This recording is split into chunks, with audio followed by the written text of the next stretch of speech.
Long before the billion-dollar movie, he was sleeping in vans and surfing at sunrise. Jason Momoa didn't rise through Hollywood connections, he carved his own lane, with grit, silence, and a presence that didn't need a script. This is how he got here. From island roots to Hollywood heights. Jason Momoa didn't come from the Hollywood scene. He was born in Honolulu, Hawaii, raised by a single mother in Norwalk, Iowa. But his identity stayed firmly rooted in the Pacific. His father, Joseph Momoa, is native Hawaiian, and that heritage stuck with him, shaping his outlook long before any scripts or cameras came into the picture. Before the big movie roles, Momoa started where a lot of people get their first break: modeling. It wasn't glamorous in the way people think. It was work. He entered and won Hawaii's Model of the Year in 1999, and that cracked open the door to acting. Baywatch Hawaii was his first on-screen gig. That version of the show didn't leave much room for complex storylines, but it got his foot in the door, and it paid the bills. Years passed, he kept working, grinding through small roles. Nothing instant, no overnight success. When he finally got the part of Khal Drogo in Game of Thrones, it wasn't just a role, it was a statement. He didn't speak much as Drogo, but somehow he owned every scene he was in. That performance turned heads. It said, here's someone who doesn't need a ton of lines to make an impact, and people noticed. Then came Aquaman. Not the version that had been a punchline for years, but something different, bigger, louder, and tougher. It was a bold swing by Warner Bros. Casting Momoa, someone who looked nothing like the comic version, but it worked. He brought something physical and raw to the role that gave the character weight. The movie made over $1 billion. That's not a fluke. That's people showing up for him. Still, through all the late-night interviews, the magazine covers, the blockbuster sequels, Momoa keeps circling back to the place he came from. He doesn't just mention Hawaii when it's convenient, he lives it. He wears bone necklaces carved by local artists, he throws shakas on red carpets, he talks about protecting the land and water, because those aren't abstract causes for him, they're part of his story. You can see it in his 2019 protest against the 30-meter telescope on Mauna Kea, standing with Native Hawaiians to defend sacred land. That wasn't a press stunt. That was personal. For Momoa, fame didn't replace his roots, it gave him a louder voice to speak from them. And he's still using it. The financial rise, net worth, and earnings. Jason Momoa didn't start off with the kind of paycheck that lets you buy vintage motorcycles and launch your own vodka line. In fact, when he first showed up on the scene in Baywatch Hawaii in the late 90s, the money wasn't anything to write home about.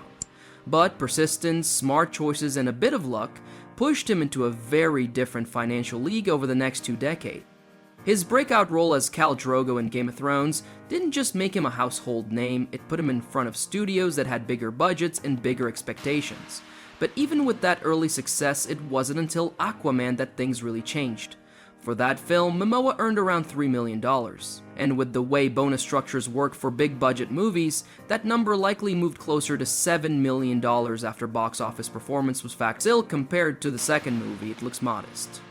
By the time Aquaman and the Lost Kingdom came around, Warner Bros. Was confident in him. That deal brought in a reported $15 million. No back-end bonuses, just a straight-up payday that shows how much faith the studio had in his draw. Dune, which wasn't even about him, it was Timothée Chalamet's vehicle, still brought in another $2 million for Momoa's supporting role. So he wasn't just raking it in with superhero stuff, he was cashing checks in prestige films too. Endorsements are a whole other stream. He's been seen fronting campaigns for Carhartt, working with Ford, and riding for Harley-Davidson, not as a one-off, but as someone who genuinely lives that lifestyle. That makes the deals more believable, which makes them more valuable. Brands aren't paying just for a pretty face, they're buying authenticity, and Momoa sells that better than most. Put it all together, and as of 2025, his estimated net worth sits around $40 million. Not outrageous compared to some of his peers, but it's not just about the total, it's about how that money flows in. These earnings weren't handed to him all at once. They're the result of steady work, negotiating leverage, and choosing projects that make sense both financially and personally. That approach has paid off. He's not chasing every role or slapping his name on random products. He's been building something, and so far, it's working. Island living, homes and lifestyle. Jason Momoa could live just about anywhere. Los Angeles, New York, London, he has access to all of it.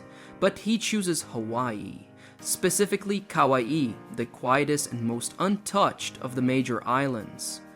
It's not for show. He's not the type to set up a beach house for Instagram. Kauai isn't about flash.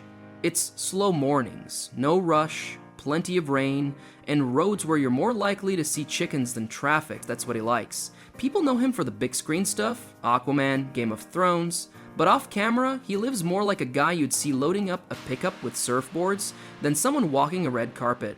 If you've ever seen him interviewed at home or just passing through local events in Hawaii, he's usually barefoot or in slippers, laughing loud, messing around with friends or his kids. There's no press team circling him, no distance, just him being part of the place. He's been linked to a few properties in Hawaii over the years, but it's not the kind of thing you find in celebrity home tours.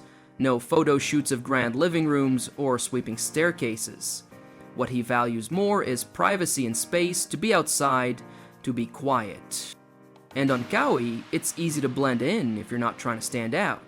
That's the draw. It's the same reason people like Pierce Brosnan or Owen Wilson spend time there. The island doesn't care who you are. Outside of film sets, Momoa spends his time rock climbing, especially at places like the boulders or in the canyons around the island. He's serious about it too, traveling with his own portable climbing wall sometimes. It's not a trend or a fitness flex, it's something that's been part of his life for years. Same goes for motorcycles. He's into old Harley Davidsons, the kind that need rebuilding and don't start the first time. It's hands-on stuff, no luxury showroom polish. All of that connects back to how he sees the land. He's not just into nature in a casual way. Living in Hawaii means he sees what overdevelopment does up close, how the beaches change, how the streams dry up.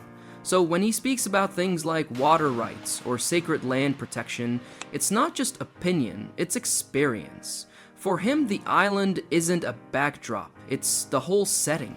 The rhythm of his life runs on its pace, not Hollywood. And he seems to like it that way. Environmental advocacy and activism.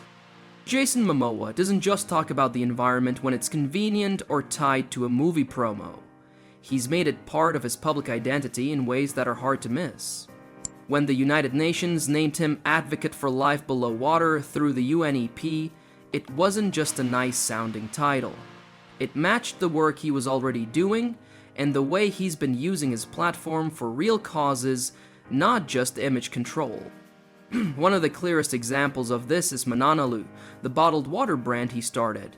Instead of plastic, which piles up in oceans and landfills, the company uses aluminum bottles because aluminum can be recycled endlessly, unlike most plastics. It's a practical solution to a problem most people ignore. He doesn't push it like a flashy startup either. He talks about it the way someone talks about cleaning up their neighborhood, something that just needs to get done. When you see videos of him explaining why single-use plastic has to go, it's not polished or rehearsed. It sounds like someone who's simply fed up with seeing trash where there used to be clear water. In 2022, he went as far as shaving his head on camera to make a point about plastic pollution. That wasn't a PR stunt for shock value. If anything, it was the opposite. No press tour, no product tie-in, just a message. He said straight up that it was about drawing attention to a problem people don't take seriously enough. A lot of celebrities make statements, but it's rare for one to make it that personal in public without trying to get something in return. Then there's Mauna Kea. When protests broke out over the construction of the 30-meter telescope on sacred native Hawaiian land, Momoa didn't just post about it, he showed up. He stood with protesters, spoke out on camera, and brought more attention to what the community was fighting for. It wasn't about stopping science, it was about respect for history, land, and people who'd been overlooked for generations. That kind of action sticks. It tells you he's not just tagging causes in his Instagram bio, he's living them, even when it costs time, money, or popularity. The environment isn't a trend to him. It's something he grew up caring about, and that connection hasn't faded just because he's now on movie posters and magazine covers. Entrepreneurial ventures beyond acting. Jason Momoa doesn't just take roles in front of the camera, he's been building his own world behind the scenes too, and not just with film credits or endorsements. One of his biggest recent projects is Meili Vodka, a brand he co-founded with his friend Blaine Halverson. It's not a celebrity vanity bottle thrown together for shelf space. They spent years figuring it out, starting with the materials. Each bottle is made from 100% recycled glass, melted down and blown back into shape in a way that makes every one slightly different, scratches, bubbles, imperfections and all. They leaned into the flaws instead of covering them up, which fits Momoa's whole way of doing things. What also makes Meili stand out is the water.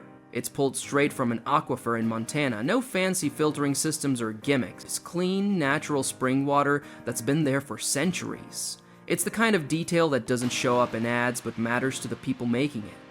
And Momoa's not just a face on the label. He's involved in design, branding, storytelling, all the parts that most celebrities hand off. You can see his touch in the way it's packaged, marketed, and even how he talks about it. No script, no polish, just enthusiasm. But Meili isn't the only thing he's doing outside of acting. He's constantly looking for projects that line up with what he believes in, especially anything tied to the environment or his cultural background. A while back, he partnered with Menanalu, a canned water company focused on replacing plastic bottles with aluminum.